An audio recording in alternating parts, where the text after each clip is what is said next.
My grandmother and my mother. And I always talk about my grandmother first because I was with my grandmother probably more than I was with my mother. Um, my grandmother being the first grandchild, so we were definitely close. And I tell, out of all the 36 she had, I always tell them that I was her favorite. But in actuality, they all were because each one of us had a different relationship with her. And you could tell. I mean, she had her way of, making all of us feel like we were special. And my mom, I didn't stay with my mom until I got in high school, at junior high school. Um, and now when she moved on this side of West Gray, the north side of West Gray, we lived at 1418 Mason Street, where now sits Carnegie. The school is there. Um, anyway, with my grandmother on Cook Street. Cook Street was the place where everybody hung out. Everybody was at our house. Across the street from us was the Blackwells, Margaret and Johnny Blackwell. Had three children: Sharon, Johnny Jr., and Jacqueline. Uh, Sharon passed when we were young. She passed, I think, when we were in junior high school.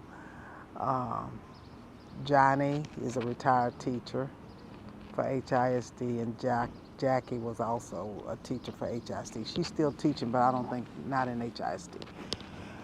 Next to them were the Shermans. Next to them were the Bells, Annabelle and her family. Reverend Peter Bell was his name, and Miss Margaret. Next door to my grandmother was Miss Odessa.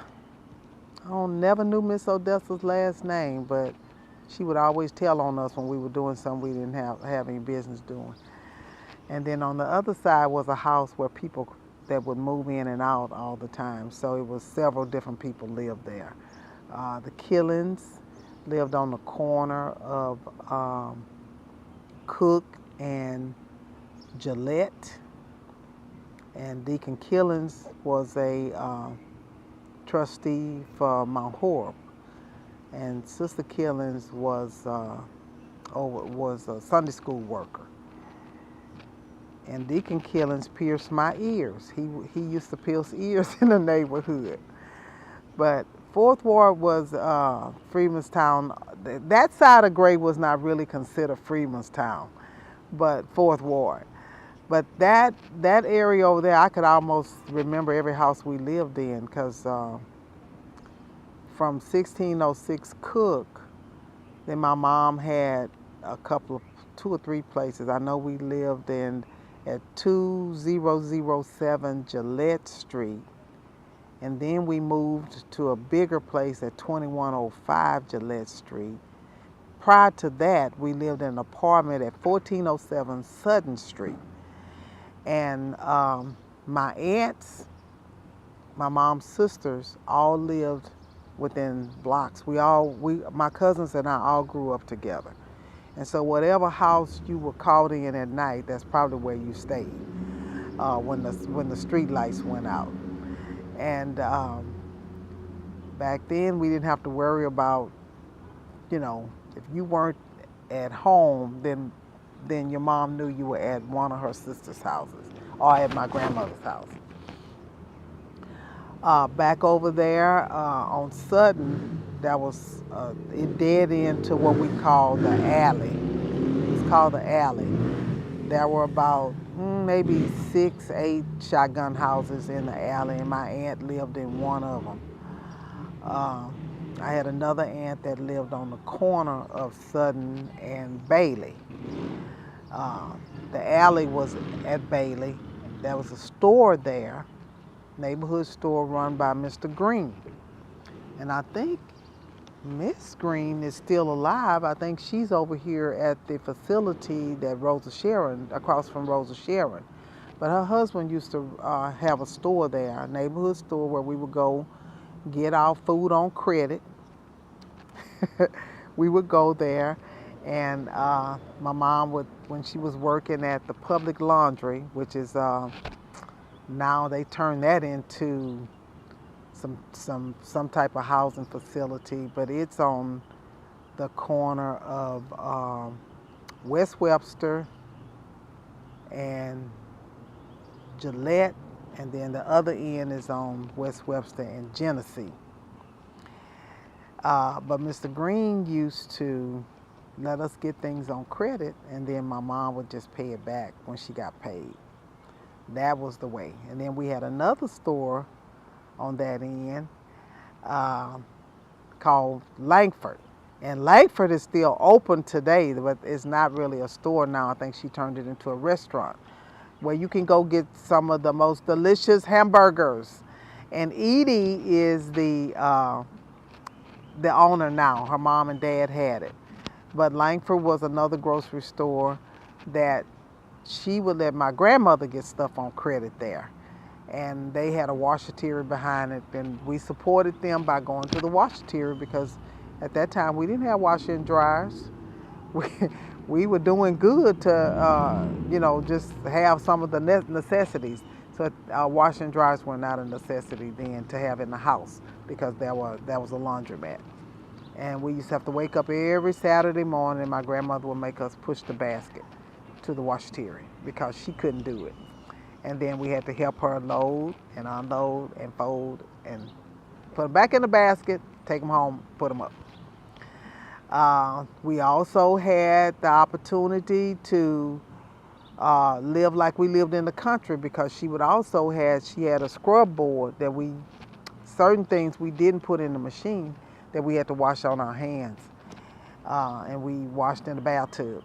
And then she would make us hang them on the line, dry.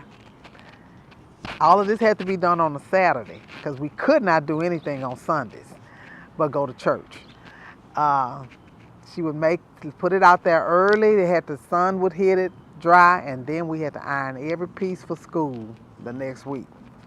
They had to all be ready. You couldn't get up ironing every morning. That didn't happen. You had to have your things ready so we could get to school on time because we walked to Gregory School, and it was a few blocks. It took us a little, at least 10 minutes to get there. So the area now has drastically changed. And I've watched this over the years, but I was like, oh, wow. Every time I come out in Freedmanstown, I see a different building. A new building is up. And I'm like, my goodness. And we have buildings out here that are original structures that could be just as nice, if we can get some preservation money. Let me put it like that. Get some funds in to help restore those buildings and at least have some continuity in the community from the beginning. So much is gone, so much. I could just remember, the walks we used to have from Cook Street to downtown. It was close. We would walk. We would walk to downtown to W.T. Grant and Woolworths and places like that. We couldn't afford to go in Folders at that time, but we could go in Grants and Woolworths. And then there was another little penny dollar store down there. But those were the good old days where we could walk down the street and nobody would bother you, and you didn't have to worry about, all of this stuff we have to worry about now with our kids being safe. But my favorite place that I used to love to walk to, and I did it every 2 weeks, was to the Houston Public Library on McKinney. That was my favorite place. That's where I hung out at. I used to just love to sit in there and read books, and I learned so much. It was just, it was like a haven to me because I love to learn, and I wanted to learn new stuff all the time. So I would come from the library and I would have just tons of books in my hand because at that point we didn't have a limit. They would just let us check our books. And I think I was the only one in my house that had a library card. Nobody else wanted to go to the library. But I would go to the library with my friends. Darlene Savage, she's gone now. Uh, but we would walk to the library, stay in there, read books, just read, and then we knew when the street lights started coming on, we had to hurry up and come back. So we had to get back home. But that was one of my favorite pastimes. And then I got tired of carrying books, and I learned that I could catch a bus called the 15 West Gray that would take me to the library, and I only had to walk a couple of blocks over to get to it, and I can get on that bus and go back home with all my books, and that's what I used to do. When I was at Lincoln when I was at Gregory, I remember some people came in there from Sacred Heart Church downtown, and they offered tutoring in the schools. And I used to, this lady used to tutor me. I don't know her name, can't remember to this day. But she used to come pick me up and take me over to Sacred Heart where they had little classrooms and stuff and tutor me in reading and math. I just think back on those days. You know, my grandmother didn't know these people, but they trusted them to let us go with them. And I remember just being in that room with that person by myself. And when I think back on that, you know, I'm like, God just really did protect us, because it could have, you know, really been something totally different. Could have turned that around. That could have turned around. But he protected us. And now, you know, you can't even let your kid go down the street to a friend's house without making sure that they get there. And not only that, you have to know who their people are. So that then and now is totally different. And being in Freemanstown, I guess just taught us, we had a carefree life then, but now, you know, you can't do that with what's going on today. My kids, I have 2 children. My grandmother kept them while I worked. I lived in Sugar Land, worked downtown at the bank, First City Bank, and they had some of the same experiences that I had as a kid on Cook Street, because she was still on Cook Street. So on Cook Street, we had my grandmother, my mother, me, and my children. That was 4 generations that went through that house. And a 3-bedroom shotgun house. But whoever needed a place to stay, my grandmother would say, just get a blanket and put it on the floor, and then, you know, and we'd be walking over folk in the morning, didn't know who was there. So her house was always open to our friends and my mom's them friends. She just made a place for everybody. And when my grandmother worked, she worked at the West Webster Lunchroom, which was across the street from the public laundry. And that's where it was a black-owned business, and that's where Mr. Jack Stoney was the owner. And my grandmother cooked hot lunches there every day for the people that worked at the public laundry and the Alamo laundry. They would come there and support. And then the mailman and all these other folk that would, after work, would come and shoot pool, you know, have a beer, whatever. But that's what I remember about Fourth Ward. I just remember churches being on one corner and a cafe on another. That was their entertainment. That's what they did. You either went to church or you went to the tavern, as we call it now. But none of that anymore. We have all these other places now, and they're all lined up right together. But yeah, and with the churches, we have 7 left out here now. When we had one, I'm telling you, almost on every corner. There were so many different places you could go and worship on Sundays. That we used to say growing up as kids, because my grandmother made us get up and go to Sunday school and go to church.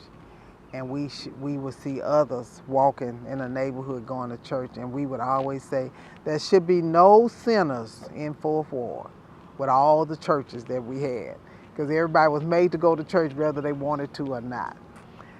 But those are just some of the experiences. My mom worked at the public laundrette, and I think she worked at the Alamo. I even worked at the Alamo when I was a teenager. Uh, Now that, you talk about manual labor, that's what that was. Because it was a laundry, so it was hot, and it gets hot here, and so all they had was the doors up and big fans blowing. But I was excited about working at the Alamo because again, I had a paycheck. Every week we got a paycheck, and I think I was about 16, 17 years old when I worked there in the summer. And most teenagers, if they was able to get a job, they would hire us. I don't know who owned the Alamo. I don't even know who owned the public laundry, but I know that most people in Fourth Ward worked there. That was one of the major places where people worked.